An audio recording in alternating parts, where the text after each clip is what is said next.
Hey everybody, it's Ann. I'm popping on behind my apron. I haven't seen you guys in a while, so hello. What's for dinner? That's probably what you're wondering. So I can't wait for some of you to pop on live and drop in the comments what you're making for dinner at your house tonight. So here we go. What am I doing? I am making a stuffed spaghetti squash. So, you know, whether you are popping on right now for the first time with me ever, or you're watching this on one of my virtual parties that's going on this week, welcome aboard. I have to be honest and tell you, tonight's recipe is one I created. It's not a Pampered Chef recipe, but as you can see, I'm using lots of Pampered Chef products to make it. But where is it? Because that's what you always ask. It is in my cookbook, so it is in Second Harvest. I will tell you I have added one ingredient, which is the 3 onion seasoning that was not out when we made this cookbook. So, and I do still have some cookbooks for sale. So if you're looking for a fun gift for somebody that wants some cooking inspiration, hit me up for that. In fact, I think it's on page 77. And so what is stuffed spaghetti squash?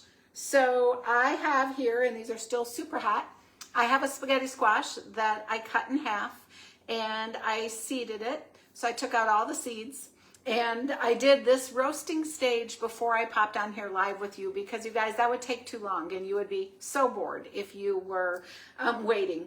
So I halved the spaghetti squash, brushed it with olive oil after I took the seeds out, brushed it with olive oil and put a lot of salt and pepper on. Can you see the salt and pepper? Yep, there you go. So, and then I turned them upside down. So the cut side was down on my stoneware bar pan. I roasted it in the oven at 350 for 45 minutes. Then while that was roasting, I prepped and got everything else ready. So I'm using the mixer because did you guys realize that you can shred chicken with the mixer?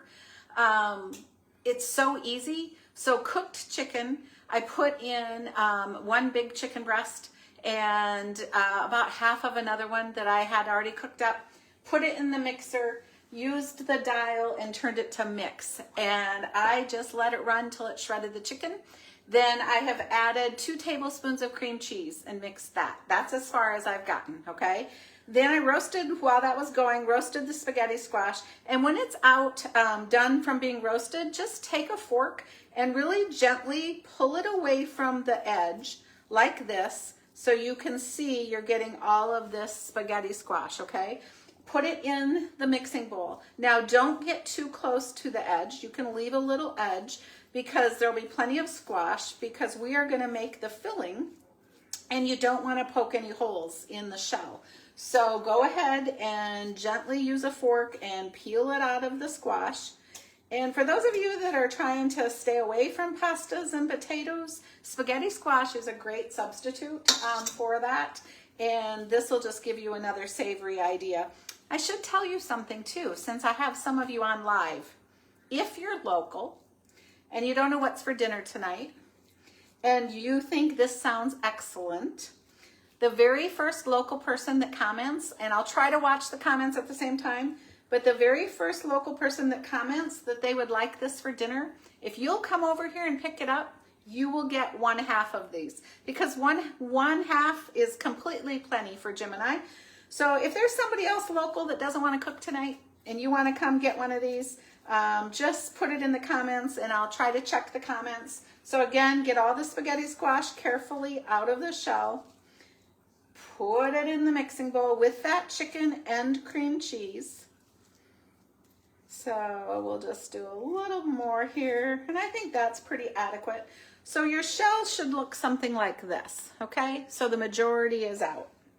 And if you're local and you just popped on, I'm giving one of these away. I'll come back to it and talk about it in just a second, and I'll look for comments. If you're not local, I'm sorry, but drop in the comments below what you're making for dinner tonight anyway, so we can all get some great ideas. And Julie says spaghetti squash is my favorite. I'm so glad to hear that, Julie. Then we're gonna add some fresh garlic. So I have popped some cloves off the bulb. I have not skinned them or anything because I'm just going to put them in the garlic press.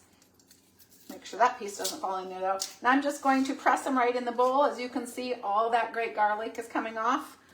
I'll use that same fork I was just using.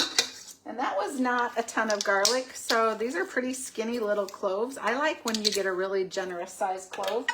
So I'm going to take these other 2 little ones that I had here and add some more garlic.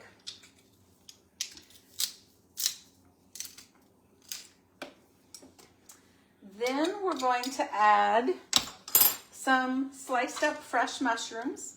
And of course, you guys, you could leave out the mushrooms. We're also going to add, I have about a cup of tomatoes. We're going to add tomatoes. You could leave out tomatoes if you didn't want them. But I'm using the quick slice to very quickly slice all these mushrooms. And some of these are really pretty big. So what I'm going to do is just peel a few of them off, lift off the slicer, put them back on, and I'm going to slice them again. So it kind of cubes them up a little bit more. And then I'm going to dump those also in the mixing bowl. A couple more, I think. We like mushrooms. So add your fresh mushrooms. Then we need to add a 1/4 cup of sour cream. And those of you that are watching, if you guys like spaghetti squash, let me know if you stuff yours too, or if you just like to eat it. I'm using the Easy Read measuring cup because this is what does all these sticky ingredients, which I really appreciate. And this is the little mix and scraper that you guys, yours would be white if you order it. The markings are all on the edges. So I have a 1/4 cup of sour cream. Drop that in. It does the work. Then we have a cup of shredded mozzarella. Dump it in. The 3 onion rub that I mentioned, the lids hold about a tablespoon. Now remember, if you're local, I'm giving one of these away tonight for whoever doesn't want to cook dinner. So be the first to put it in the comments that you would like one and be willing to come pick it up, and you can have it in about a half hour. And then a teaspoon of Worcestershire sauce. So, and I forgot to grab a measuring spoon, so let me see if I have some kind of one laying up here. I do. Teaspoon of Worcestershire. Put the mixer back down. Again, I still have it on mix. I had just paused it and let it do the work and do a quick mix for you. Tony says she wants it. Tony, you're the first one I saw. Do you drive to Independence tonight and get it? If you come in a half hour, you can have it. If you aren't, can't remember where you live, Tony, so I don't know how local you are. Julie says she makes her own spaghetti sauce and puts it on her spaghetti squash with cheese. Yep, that would be fantastic.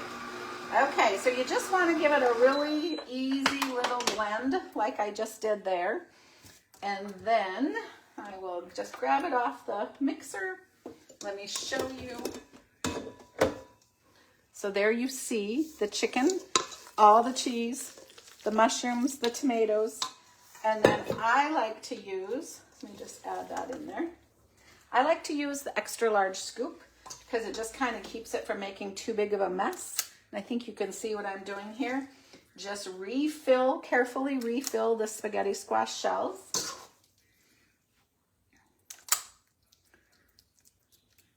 Then I'll come back and do the other one. But then fresh mozzarella slices. So take your chunks of fresh mozzarella and just kind of spread them out over the top. And then this goes back in the oven, you guys. So back in the oven for about 25 minutes. And I think that'll be okay. Maybe one more right here in the corner. Until the top, until this fresh mozzarella is really melted and got kind of a golden brown, so almost like a little bit of a crust. That's the way we love it the best. Then I would recommend letting it set for about 5 minutes when you take it out of the oven before you dig in and eat it, because then it will have just a little bit more firmness and it won't run all over your plate. And if you're sharing it like we do, if you let it set for the 5 minutes, then when you cut it in half to share with somebody else, it stays in the shell. So it works really well that way. So again, if you're local and you're willing to drive here, I'm watching. Tony can't come. Let's see if anybody else says they want it. So anybody local, if you want one of these for dinner tonight and you're willing to drive here, you will get one of these just like this in about 30 minutes. So put it in the comments. I'll keep watching. I'd love somebody to have it for dinner tonight to take it home. And then if you have any questions, let me know on anything I used. I should just mention too, it's November. People are already holiday shopping, you guys, my goodness. So if you need one of my cookbooks, if you're looking at the new stand mixer, anything else, we have all kinds of sales going on in November and even more coming. So check back with me. We also have some really easy shopping links I can share and put in the comments for you as well. So I'm curious to know what's for dinner at your house. This is what I'm making here. Somebody can have one. Let me know. See you soon, you guys.